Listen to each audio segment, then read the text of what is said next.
for Board Game Geek TV at Spiel 2014. I'm sitting down with Ricky Tartar of Le Mum Games. How are you? Great, thank you. Great, really fun. I know, and this is, correct me if I'm wrong, but is this the first time we've done an interview here at our booth? We've done Come to You in previous Yes, years, you have, but now you've come to us. and you have brought us a brand new standalone game called Melee. Yes, the story of Melee is quite interesting. This is very much a first edition. We rushed it out to get to Essen on time. We've been playing it all summer. Like all our games, we play them all as a family and friends for about a year to get to the point. And if it survives us playing it as a family and people keep asking for it, then we'll produce it. We made a limited group, a limited number here, so we'll see how people like it. And does the game survive the family too? Yeah.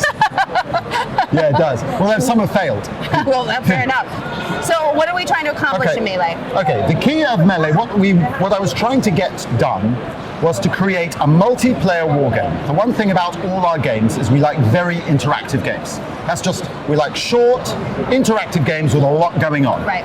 And so Melee is an attempt to basically do a war game that has drafting, that has attacking, that has victory, all in the space of 20 minutes, and accommodates multiple players. So it's not a build it all up.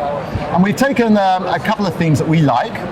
Small world, the idea that it's a small world, so you have to attack, otherwise, otherwise that would be Small World, the board game, and not the Disney ride. Oh yeah.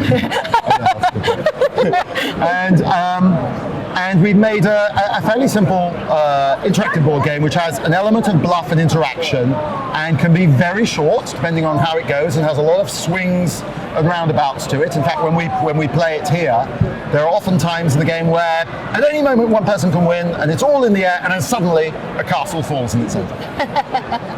So what would a turn look like? So, basically, the game is you build your forces. It's very simple. You have a series of either soldiers or knights. You build your forces, and the game is about the first person to capture someone else's castle. Okay. At which point the game ends instantly. No more turns, done. If, on the other hand, no one captures the castle, the game ends after 4 seasons, a whole year. There we go. Yeah. A whole year, and at the end of the winter, it's the person who has the most territories wins. So so it limits it by 4 turns, or the game finishes with a castle. And a typical turn is simultaneous action selection. So I have one of 3 things I can do. Thank you. I can either choose to tax, there we put that there, which means I get more money. Money. Money, it's all about money. This is set in a world where there's no loyal subjects. Every troop is doing it for the money. You have to pay your troops to hire them, and you have to pay them to keep fighting for you.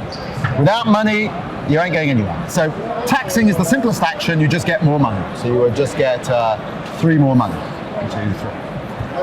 The next simplest action you can choose, if you pick one of the 3 actions, is building, and you use that to build your troops and to place your camps and your troops around the board. A very obvious reason of why you need money. And the most important reason why you need money is the moving and attacking. And this has a very interesting attack mechanism where, as I mentioned before, the troops are not loyal subjects, so you need to pay them. I can move my soldier to attack your camp here. And let's say I have 5 money remaining. I am going to motivate my troops with money. And I'm going to pick some amount of money to pay my troops. I've got 5. You know I've got 5, but you don't know how much I'm paying my troops. And I'm going to put, out of my 5, some amount in my hand to pay them. And you're going to have to guess. And if you guess correctly, unfortunately my troops disband and go and I lose my money. If you guess incorrectly, I capture your camp and I can keep attacking. So take a guess. I'm going to say 2. So in that situation, you guessed correctly, I lose my troops, and the attack fails. Oh, she's not just a pretty host, she can play! That wasn't supposed to happen. So let's try it again. So here I have 5. So now, I'm choosing between 1 and 5 to attack. Bear in mind, whatever I choose, I lose. So I want to choose a low number, so I keep my money to go on attacking. But if I choose a high number, you're less likely to choose it. Yes. I'm going to say 0. Well, I have to put 1 at least. All right, then I'll say 1. Let's try this one more time. I'm gonna say, how about 6? I can't fit. All right, so you get the idea. The idea is that money, but it's quite clever because by using the money to attack, the more I choose, I was being cheap, the more I choose, the more likely I am to be successful because you're less likely to choose it. Right. But then the less I have in continuing my attack. So the game is a balance between building troops, saving my money, building troops, I've got a large army, can expand, saving my money for the attack, and choosing different types of weaponry, either a soldier, a catapult, or a knight, which have different costs and which have different abilities in terms of their ability. They're all listed right there on the Which are all card. listed right here on the card. Which have different abilities in moving across the land. And that's principally it.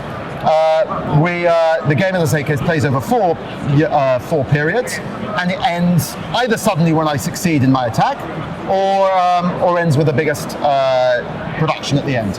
And as you saw, the swings and arrows of fortune change rapidly. And that's it in a nutshell. To add more gaming element, I'm just gonna ask about those. to add more gaming element, there's an initial drafting. So the game is really made up of 2 parts. One is an initial drafting where we start with 15 coins, and we use that to build our initial forces, put catapults, camps out, maybe build a knight in your castle, and also to build on special powers. For instance, I could bid to own cart horses. This will allow me to move my camps or catapults.